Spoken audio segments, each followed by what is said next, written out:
and welcome to Train Lee Installs. I'm just finishing up on this locomotive. I just finished installing the decoder in it.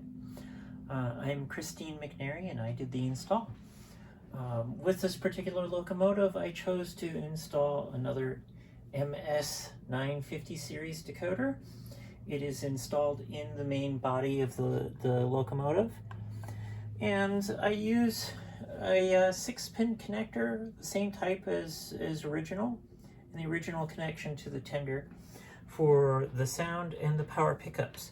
So let me go ahead and connect that guy up. I'll bring the tender up here. And it just plugs in that. Lift up the locomotive, so now it's all hooked up. And I'm going to go ahead and review the different functions of this particular locomotive and what I did with it. So let's go ahead and turn on the sound using F8 in this particular case. Connect that back up. And turn on the lights, which is F0. And as per request, I added some little tiny LEDs, some nano LEDs to be used for marker lights in the future. And also the cab light, which you can kind of see in there.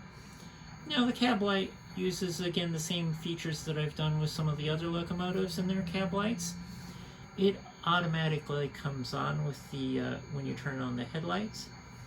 You can turn it off using F5, or when you turn off the headlights, you can also, again, use F5 to turn on the cab light.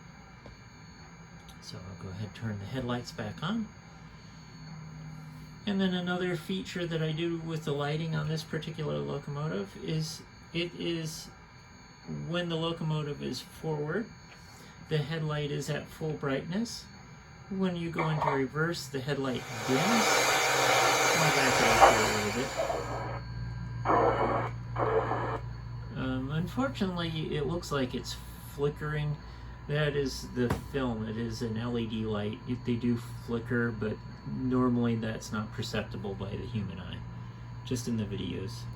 So we'll turn it back up onto forward. I'll bring that out a little bit.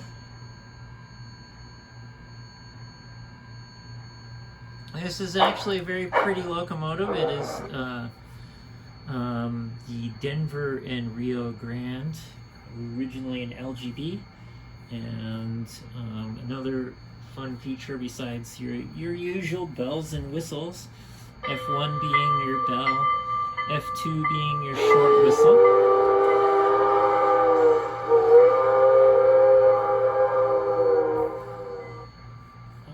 It also has,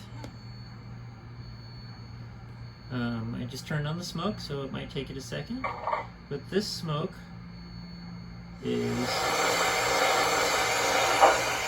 sequenced up, and you can't really see it all that well in the video, unfortunately. Maybe I can do that. Okay. There you go. If you notice, the smoke comes out in sequence with the sound.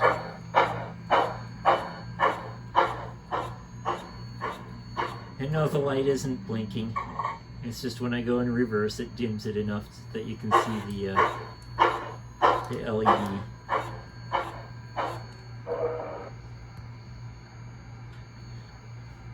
So it has its normal functions that I've set up with a lot of them. I have the curved squeal. Let's see, this one does not have a remote uncoupler. Sound on and off. It's curved squeal. So this curved squeal, I just turned that function on, which is F9, and then when I back up the locomotive,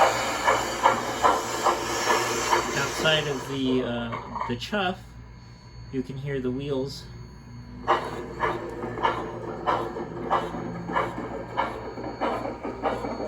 That extra noise will change as the locomotive goes faster and sound more like the wheel flanges rubbing against the track, creating that infamous squeal. Otherwise, it sounds like it's just crossing track joints and so on with its wheels at the slower speed. F10 will turn on the marker lights, these little guys, independent of the headlights. So when the headlights are off, you can turn the marker. Oops, go back. Let's go. Turn off the headlights, and so F10 will allow you to turn the marker lights on independently. And then F11 plays your cylinder valve. I moved it around a little bit. F11 does the tender water fill. And then once we get down to F18 and 19, you have your volume control, and then F17 should be your all aboard. Just the normal sounds on that. Otherwise, I hope you enjoy this and look forward to working on one of your locomotives, upgrading it to DCC. Thanks for watching. Again, this is Train Lee Tech TV, and I am Christine McNary.